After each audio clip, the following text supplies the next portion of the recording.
Samantala, mariing kinundi na naman ng mga mamamahayag sa Davao del Norte ang pagpatay sa isa pang broadcaster na si Rogelio Dupalid ng Tagum City kahapon. Ang buong ulat ihati naman sa atin ng aming kasamang si Peng Alinio ng Radyo ng Bayan Davao. Peng, magandang hapon sa iyo.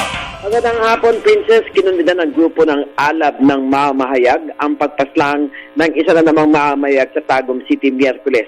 Ayon sa alab na si Rogelio Dupalid, ng ikatlong miyembro ng media na pinaslang sa loob lamang ng 2 linggo. Si Dupalid ng radyo natin at barangay Kagawad sa Mangkilang Tagum City, Davao del Norte ay walang awang pinagbabaril ng mga hindi pa nakikilalang armado Miyerkules ng umaga bandang alas 9 nang ito ay palabas na ng kanilang istasyon na katatapos lamang nagprograma. Nanawagan naman ang grupo ng mamamahayag sa Davao del Norte na masusing imbestigahan ng National Bureau of Investigation o NBI ang pagpatay kay Dupalid upang mabigyan ang nasabing krimen.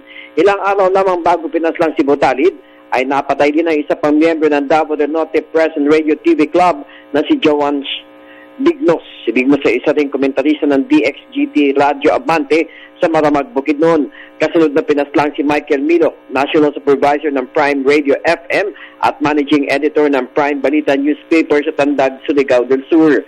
Si Milo ay pinagbabaril hanggang mapatay noong Biyernes ng isang riding in tandem na grupo sa Purok Palmera, Barangay Mabua, Tandag City na mga hindi pa nakikilalang suspect. Yan ang ating balita para sa Telebisyon ng Bayan. Peng Alinio, Radyo ng Bayan, Davao. Maraming salamat sa iyo, Peng.